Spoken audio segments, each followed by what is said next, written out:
조창욱 목사님 오늘 안수받고 첫 설교입니다. 마음으로 응원해 주시면서 하나님을 선택합니다 라는 제목으로 말씀 전하실 때 은혜 받으시기를 축복합니다.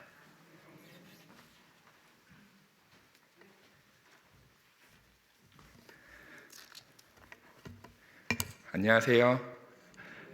잘 지내셨나요? 네, 우리 옆에 분들하고 한번 인사 한번 해볼까요? 안녕하세요. 당신이 있어 행복합니다. 네, 잠깐 기도하겠습니다. 사랑과 은혜가 풍성하신 하나님, 오늘 우리가 주님 앞에 나아갑니다. 이 시간 주님께서 주실 은혜를 사모하며 나아갈 때 우리에게 하늘의 은혜를 부어주시고, 이 시간 주님의 주시는 은혜로 말미암아 우리가 새 힘을 얻고 위로를 얻어 하나님의 사람으로 살아가기에 부족함이 없도록 인도하여 주시옵소서. 이 시간 하나님의 종을 통하여서 선포되는 말씀을 통하여서 제가 이 인간이 드러나는 것이 아니라 오직 하나님의 영광만이 드러날 수 있도록 저를 도구로 사용하여 주셔서 이 시간 주님의 모든 백성들이 하나님의 영의 양식으로 풍족함을 얻을 수 있도록 사용하여 주시옵소서. 감사드리며 예수님의 이름으로 기도합니다. 아멘. 할렐루야. 네, 오늘 수요 예배로 오신 여러분들의 삶 가운데 언제나 하나님의 은혜와 평강이 차고 넘치기를 매일매일 기도하겠습니다. 지난주 드디어 제가 이제 어떻게 보면은 이제 종착역에 도착했지만 이제 막 시작인 거잖아요. 그래서 만감이 교차하더라고요. 기쁘기도 하고 참 슬프기도 하고 부담도 되기도 하고 여러 가지 이런 마음들에 참 부담이 많이 됐는데 그래도 제가 이렇게 성도님들의 은혜로, 또한 동북교회의 은혜로, 또한 담임 목사님의 이런 응원과 격려와 또 당회원으로 계시는 또 장로님들의 이런 또 축복 속에서 제가 하나님의 은혜로 이렇게 목사 안수를 받게 되어 정말 감사드리고, 앞으로 정말 주의 종으로서 성도님들 앞에서 부끄러움 없는 종이 될 수 있도록 최선을 다하겠습니다. 네. 전 사실은 안수를 받기 전에 약 한 달 전쯤인가 스트레스가 굉장히 오더라고요. 그래서 사실은 밥도 잘 못 먹었어요. 밥도 잘 못 먹고 잠도 잘 안 오고, 그래서 매일매일 이렇게 힘든 삶을 지내게 되었는데요. 그런데 제가 그렇게 스트레스를 받았던 이유는 요즘 교회가 사회적으로 많은 비판의 대상이 되고 목사님들이 많은 이런 세상으로부터 손가락질을 당하는 것 때문에 내가 이 시대에 목사로 가는 것이 옳은가 때문에 고민했던 것이 아니라요. 정말 웃은 타이밍이 아닌데 웃어주셔서 저는 개인적으로 하나님과의 관계 속에서 이 목사, 이 목회자라는 이 직함을 세상 그 어떤 직업보다 값어치 있게 여기는 사람 중에 한 명입니다. 제가 지금으로부터 15년 전에 나름 사회 경험도 했었거든요. 지금보다 이런 말씀 드려서 죄송하지만 그때 15년 전인데도 지금보다 더 많은 돈을 받고 있었고 그런 직장 생활을 하고 있었음에도 지금 그 시대와 지금을 비교하고 그리고 지금 상황과 그때 상황을 비교해도 저는 여전히 하나님의 종으로서 부르심 받은 거에 대해서 대단한 나름대로의 자부감이 있고, 그리고 혹시 기회가 되고 은혜가 된다면 우리 두 자녀들이 정말 저와 같은 길을 걸어갈 수 있기를 지금 기도하고 있거든요. 그만큼 저에게는 하나님의 종으로서의 부르심에 있어서는 정말 가치가 있고, 그 무엇보다 영광스러운 그리스인으로서 영광스러운 직분이라 생각하기에 지금 그렇게 기도하고 있습니다. 혹시 성도님들도 기억나실 때마다 한 번씩 저와 저의 자녀를 위해 같이 기도해 주셨으면 좋겠습니다. 저는 보이는 현상보다는 내적인 고민이 굉장히 많았습니다. 제가 이 사명을 잘 감당할 수 있을지, 저같이 부족하고 허물 많은 이 인간이 하나님의 영광을 높이는 게 아니라 하나님의 영광을 가리진 않을까, 이런 굉장한 부담 때문에 극도의 스트레스와 밥도 잘 못 먹고 그랬는데요. 그래도 다행히 성도님들의 이 교회의 기도로 말미암아 제가 안수를 받게 되었잖아요. 그러니까 이제는 성도님들이 저를 책임지셔야 됩니다. 저는 하나님, 지금이라도 제가 그만둘 수 있다면 돌아서게 해주십시오. 지금이라도 하나님의 영광이 되지 않는다면 돌아서게 해주십시오. 날마다 이렇게 기도했음에도 제 기도보다는 목사님과 교회의 기도가 더 강했는지 제가 일단 안수를 받았기 때문에 성도님들이 이제부터는 저를 책임지셔야 되고 저를 위해 정말 금식하는 마음으로 기도해 주셔야 됩니다. 저도 그러한 마음으로 항상 평생 제가 하나님 나라 가는 그날까지 동북교회에 있지 않고 항상 기도하는 목회자가 되도록 하겠습니다. 네, 여러분들 지금 요즘 같은 시대에 정말 살기 팍팍하시죠. 매일매일 숨막히는 이런 삶과 매일 반복되는 일상 가운데서 정말 오늘날 우리가 살아가는 세상이 참 녹록치만은 않은 것 같습니다. 물론 과거에도 그랬다고는 하지만 요즘에는 이 과거도 과거이지만 요즘 현대인들은 육체적으로나 정신적으로나 극심한 스트레스와 또한 일의 업무량으로 많은 고된 일을 감당하고 있는데요. 그런 세상 앞에서 우리는 항상 버거워하고 힘겨워하는 삶을 살아가고 있죠. 제가 서두에 말씀드렸듯이 저는 15년 전에 저도 이게 사회생활을 했다고 말씀드렸잖아요. 그때 제가 23살인데 저는 이제 가정 형평상 어쩔 수 없이 저는 이제 일을 해야만 했습니다. 근데 제가 처음에 일을 했던 곳이 경남 창원이었어요. 경남 창원이었는데 거기는 이제 저희 집이 그때는 광양이었기 때문에 출퇴근을 할 수 없어서 제가 회사에 있는 이 기숙 생활을 하게 되었습니다. 그런데 거기는 막상 가보니까 지인의 소개로 가게 됐는데 막상 가보니까 일이 너무 힘든 거예요.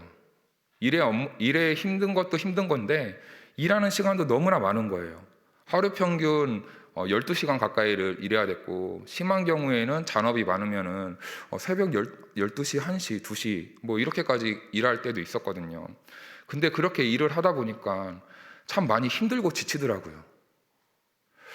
육신이 많이 힘들고 지치다 보니까 이 정신적으로도 굉장히 힘들더라고요. 저녁에 잠을 자는데 내일이 오지 않았으면 좋겠다 할 정도로 정말 힘든 삶을 살았는데요. 그리고 다음날 눈을 떠서 이렇게 지친 육신을 이끌고 현장으로 나갈 때 오늘 하루 어떻게 버틸까 이런 생각들이 많이 들더라고요. 근데 저는 또 그리스도인이었잖아요. 나름대로 신앙을 가지고 믿음을 가지고 산다고 이렇게 자부했던 저였는데 또 그 가운데에서도 수많은 유혹과 또 수많은 이런 압박들이 오더라고요. 그리스도인이라서 하지 말아야 될 것도 굉장히 많았고 그리스도인이어서 참여하지 못하는 것도 굉장히 많았고 그래서 때로는 그런 유혹과 이런 걸림돌 앞에 차라리 그냥 하고 말까? 차라리 그냥 이런 말 죄송하지만 옛날처럼 담배 그냥 피고 말까? 그냥 이 동료들과 같이 술을 한잔 하고 말까? 이런 참 상황에도 직면했었던 일이 있었습니다. 그런데 그때 참 감사하게도 하나님께서는 저에게 매일같이 이런 찬양을 떠올리게 하셨어요. 오늘 그 찬양 같이 한번 불러볼까 하는데요. 제가 이 찬양을 준비하면서 옛날 생각이 나가지고 눈물이 나더라고요.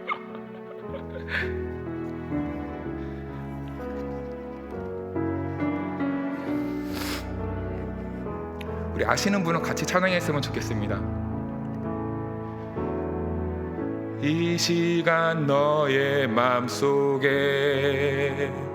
하나님 사랑이 가득하기를 진심으로 기도해 간절히 소망해 하나님 사랑 가득하기를 하나님은 너를 사랑해 얼마나 너를 사랑하시는지 너를 위해 저 별을 만들고 세상을 만들고 아들을 보냈대. 오래전부터 널 위해 준비된 하나님의 크신 사랑 너의 가족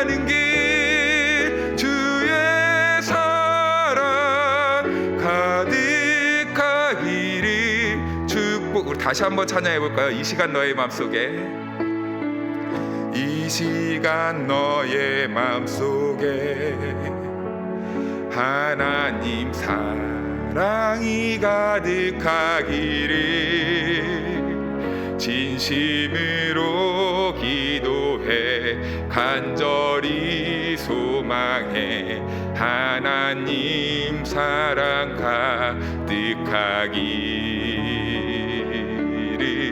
하나님은 너를 사랑해 얼마나 너를 사랑하시는지. 너를 위해 저 별을 만들고 세상을 만들고 아들을 보냈대. 오래전부터 널 위해 준비된 하나님의 크신 사랑, 너의 가는 길 주의 사랑 가득하기를 축복해. 힘든 일도 있겠지만, 힘든 일도 있겠지만 나 그때마다 늘 함께 할게. 하나님 보이신 큰 사랑으로 나 또한 너를 사랑해. 오래전부터 널 위해 준비된 하나님의 크신 사랑, 너의 가는 길 주의 사랑 가득하기를 축복해. 네, CCM에 대한 비판 여론도 많이 있지만 저는 참 이런 가사 하나하나로 하나님께서 위로를 주셨고, 제가 이런 찬양들로 인해서 제가 용기를 얻고 힘을 얻고 그런 힘든 생활을 버텼던 것 같습니다. 그래서 CCM 너무 미워하지 마시고 같이 은혜 받았으면 좋겠고요. 그리고 저에게는 그런 상황을 극복할 수 있었던 이유가 하나 더 있었는데요. 바로 월요일이 딱 시작되면은 그 다음 맞이할 주일을 기대하면서 저는 하루하루를 버텼던 것 같아요. 그때는 뭐 신학을 하지도 않았고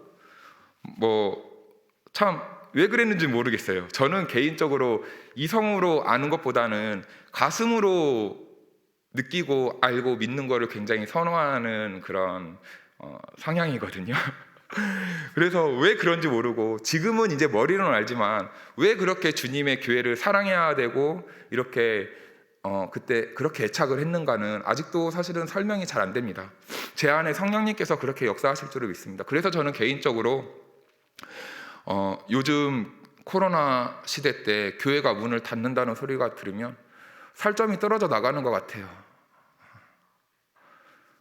아무리 여러 가지 이유 때문에 이런 교회들이 문을 닫고 성도들이 떠나가는 이런 시대라고는 하지만, 참 예나 지금이나 동일한 건 이 교회 문을 닫는다, 교회가 하나 사라진다, 성도들이 떠나간다, 목회자들이 먹을 게 없다라는 말을 들으면 제 살점이 참 떨어져 나가는 느낌이 들어서 참 마음이 답답할 때가 많습니다.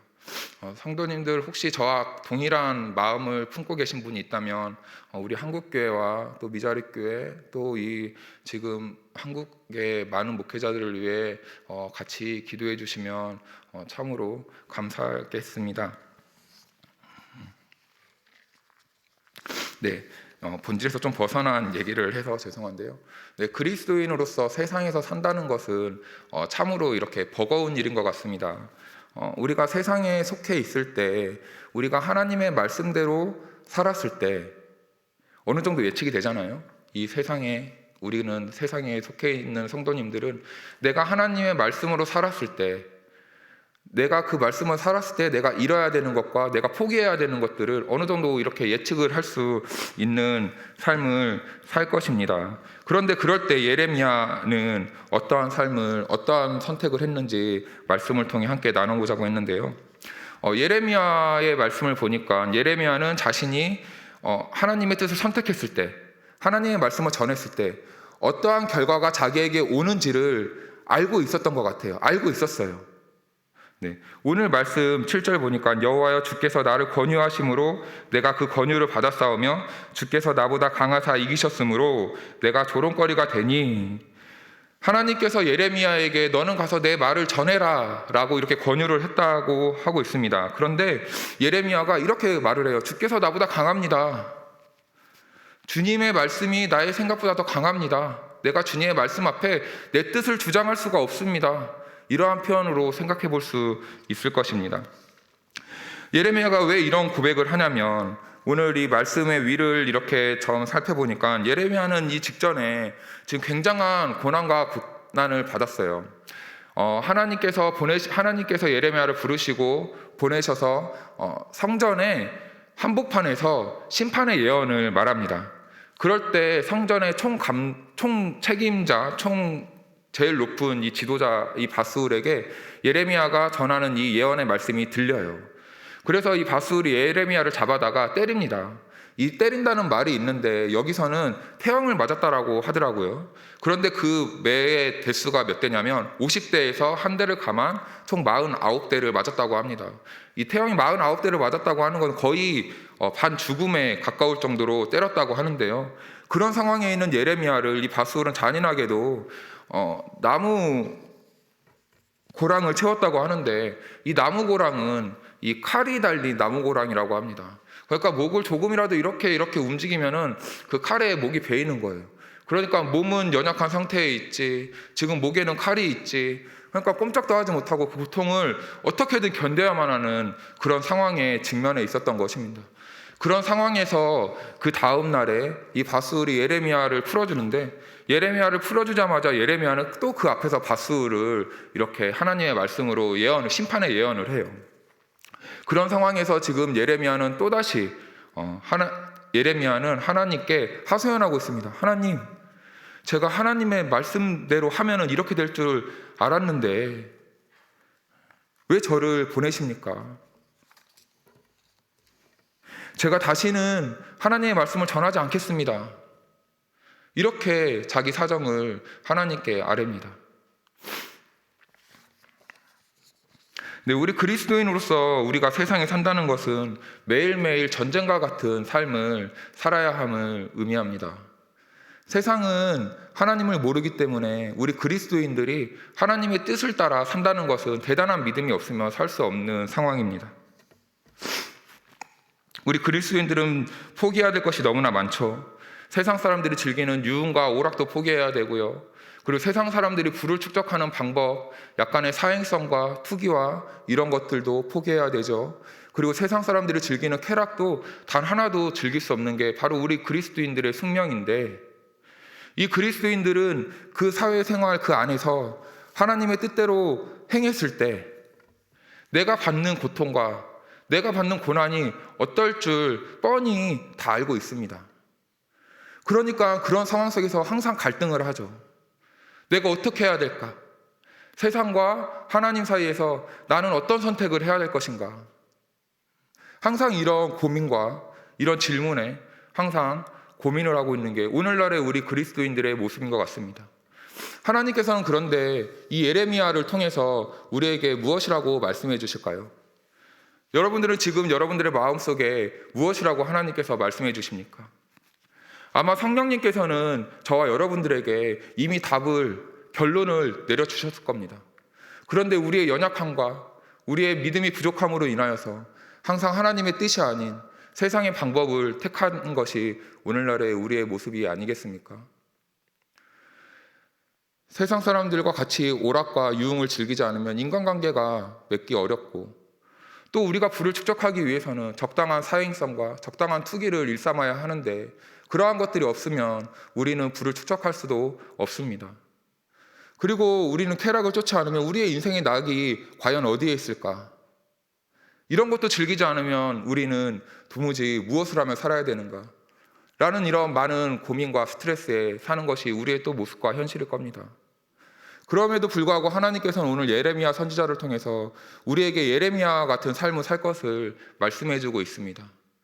오늘 세상이 아무리 그래도 우리는 언제나 하나님이 오르심을 믿고 하나님을 선택하는 그러한 믿음의 삶을 살아야 될 것입니다. 우리를 선택하여 부르신 이유가 어디에 있겠습니까? 물론 세상과의 조화도 중요하지만 세상이 하나님을 떠나 타락한 이 세상을 우리 그리스도인들을 한 사람 한 사람 불러서 그곳에 보내신 이유가 과연 무엇이겠습니까? 거기에 동화되어서 그 사람들과 어울리며 희희락락거리며 즐거운 삶을 살아야 되는 것이 우리의 인생이겠습니까? 아니면 그 가운데에서 믿음을 지키며 하나님의 뜻을, 하나님의 나라를 이루어가기 위해 우리가 믿음의 도전을 해야 되는 것이 우리의 숙명이고 사명이겠습니까? 여러분들은 무엇이라 생각하십니까? 적당히 이것도 하다가 이것도 하면 좋다고 생각하실 줄도 있겠지만 예레미야는 그러지 않았던 것 같습니다. 예레미야는 자기가 세상을 포기하면 어떠한 처지에 빠질지를 분명히 알았던 사람입니다. 고난과 매질과 조롱과 여러 가지 순환과 환란이 올 것을 알았음에도 예레미야는 절대 세상을 선택하지 않았습니다. 오직 하나님만 선택하는 그러한 믿음의 삶을 살았던 것이 바로 예레미야입니다. 세상을 한번 둘러보십시오. 그리고 우리의 삶의 자리를 한번 둘러보십시오. 여러분, 나 말고 다른 누군가가 하나님의 뜻을 전할 사람이 있던가요? 나의 삶의 자리에, 내가 속한 자리에 하나님께서 나를 보내신 이유가 무엇일까요? 예레미야는 어떻게 이렇게 믿음의 선택을 할 수 있었을까요? 왜 세상을 포기하고 하나님만 바라볼 수 있었을까요? 그에게는 하나님께서 어떠한 상황 속에서도 구원해 주실 거란 확실한 믿음이 있었습니다. 11절 말씀 다 같이 한번 읽어볼까요? 시작. 그러하오나 여호와는 두려운 용사 같으시며 나와 함께 하심으로 나를 박해하는 자들이 넘어지고 이기지 못할 것이 오며 그들은 지혜롭게 행하지 못함으로 큰 치욕을 당하로우리니 그 치욕은 길이 잊지 못할 것이니이다. 아멘. 예레미야는 지금 모든 사람들이 그리고 자기와 친했던 사람들까지도 예레미야가 실족해서 걸려 넘어지기를 바라고 있는 상황입니다. 그럴 때 예레미야는 사면이 적들로 둘러싸여서 바라볼 수 없는 상황 속에 지금 직면해 있는 것이죠. 이럴 때 예레미야는 낙담하지 않고 실족하지 않고 그리고 세상과 타협하지 않았습니다. 그보다 더 크고 더 큰 일을 행하실 하나님을 바라보며 하나님이 자기 자신을 구원해 주실 거라는 큰 믿음을 가지고 하나님께 탄원을 하고 있는 것입니다. 그래서 예레미야는 어떠한 상황 속에서도 하나님이 자신을 구원해 주실 것을 확실히 믿었기 때문에 세상이 아닌 하나님만 선택하는 그러한 믿음의 삶을 살아갈 수 있었던 것이죠. 저는 코로나 이전에 매주 화요일마다 여수에 있는 청소년 센터에 이렇게 다녔습니다. 거기는 이제 소년원은 아닌데 그렇다고 범죄자가 모인 곳도 아니고요. 약간 경범죄, 그러니까 소년원 가기 이전에 아이들 훈방 조치하는 그런 기관인데요. 그곳에는 갈 때마다 한 12명에서 10명 이쪽 저쪽 남짓으로 있습니다. 그런데 그 아이들이 머물 수 있는 기간은 한 6개월 정도인데요. 그런데 제가 갈 때마다 이제 아이들이 바뀌면 이렇게 물어봐요. 혹시 교회 다니는 사람 손 들어보세요 하면은 한 10명, 12명 정도의 아이들 가운데 몇 명이나 손을 들까요? 1명? 2명? 이번에 가서 물어봤는데요. 한 7명이 손을 들어요. 어떻게 생각하십니까? 우리 청소년들인데. 근데 거기서 더 충격적인 거 그 가운데 한 명이 정말 자랑스럽게 저 장로님 아들입니다.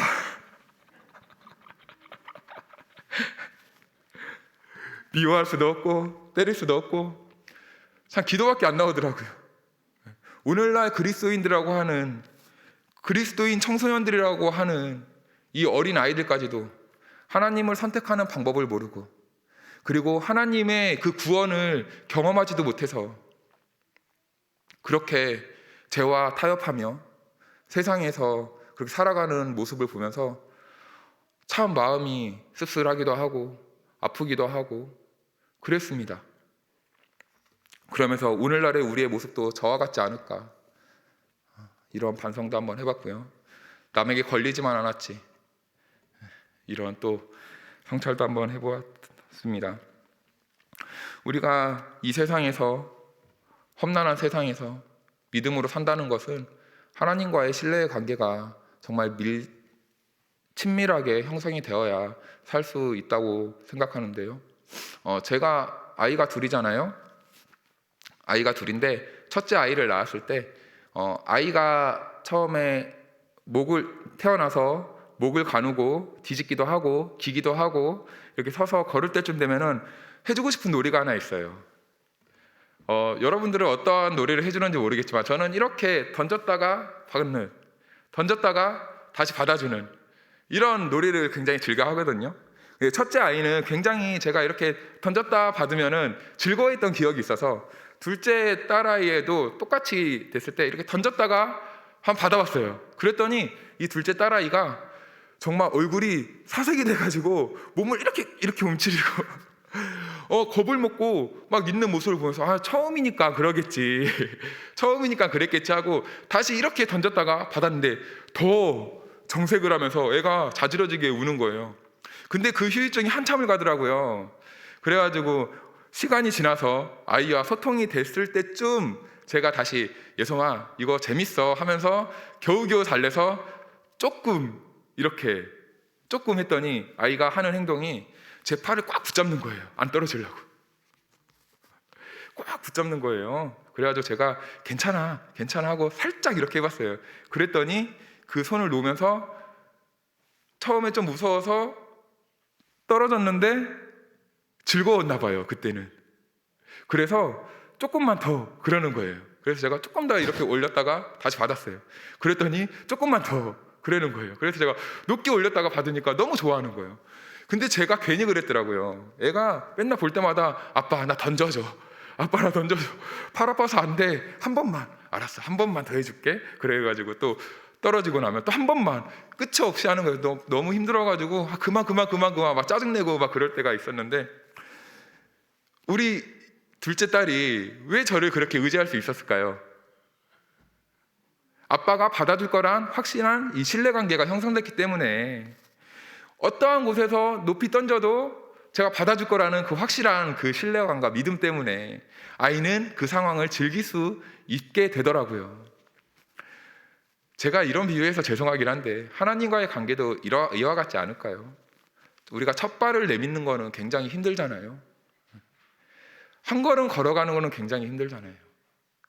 그런데 한 걸음 내디디면 하나님의 역사하심을 경험하게 되잖아요. 다 경험하시죠? 우리가 한 걸음 한 걸음 그렇게 내디디면서 하나님과의 관계가 더욱더 친밀하게 형성되고 하나님과의 이러한 신뢰관계 더욱더 형성됨으로 말미암아 우리가 하나님을 더욱더 깊이 있고 더욱더 넓게 하나님을 이해하고 하나님의 품이 안전하구나, 하나님만이 오르시구나, 세상이 아닌 하나님이 맞구나 라는 것을 알아갈 수 있다는 것입니다.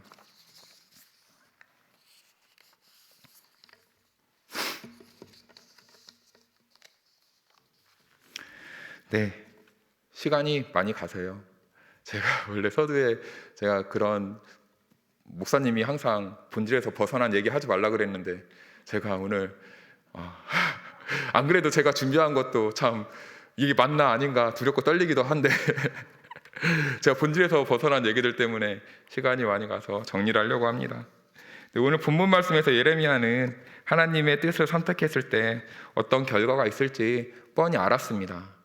그럼에도 예레미야는 그 하나님을 믿는 그 믿음 하나로 어떠한 고난과 고통이 올 줄을 알았지만 그 가운데서 하나님의 뜻을 실현하는 모습을 우리들에게 보여주었습니다. 그가 그렇게 행할 수 있었던 이유는 언제나 자기와 함께 하시고 자기를 도우시고 구원하심을 확실히 믿었기 때문입니다. 그의 믿음이 하나님의 크고 놀라운 역사를 이루게 하였고요. 우리의 삶도 이와 동일하다고 말씀드리고 싶습니다. 지금 내가 처한 현실은 걱정 반, 두려움 반의 이러한 인생을 살고 계실 수도 있습니다. 그 가운데에서 예레미야와 같은 믿음을 가지고 하나님을 선택하는 삶으로 우리는 나아가야 할 것입니다. 나의 작은 행동 하나가 훗날 다음 세대들에게 믿음의 유산으로 남을 것입니다. 하나님의 나라가 나의 이 행실 하나로 더욱더 확장되고 큰 일로 남겨질 것이기 때문입니다. 우리의 모두의 믿음의 삶을 통하여 하나님의 뜻이 이 땅에서 이루어지길 간절히 소망합니다. 그 역사의 주인공이 저와 여러분이 되기를 간절히 기도하겠습니다. 기도하겠습니다. 사랑과 은혜가 풍성하신 하나님, 우리가 이 세상을 살아가는데 정말 어렵고 힘든 일이 있습니다. 우리 앞에 보이는 현실이 뻔히 어떻게 펼쳐질지 정말 잘 알고 있음에도 우리는 항상 하나님의 뜻을 행해야 될지 말아야 될지 고민하며 또한 그 앞에서 낭망하며 실망할 때도 있습니다. 하나님, 그럼에도 우리가 언제나 하나님의 그 위대하심을 바라보고 하나님만 선택할 수 있는 믿음의 삶을 살아갈 수 있도록 인도하여 주시옵소서. 그래서 우리를 통하여서 이 땅이 하나님 나라와 같이 될 수 있도록 우리를 마음껏 사용하여 주시옵소서. 예수님의 이름으로 기도합니다. 아멘.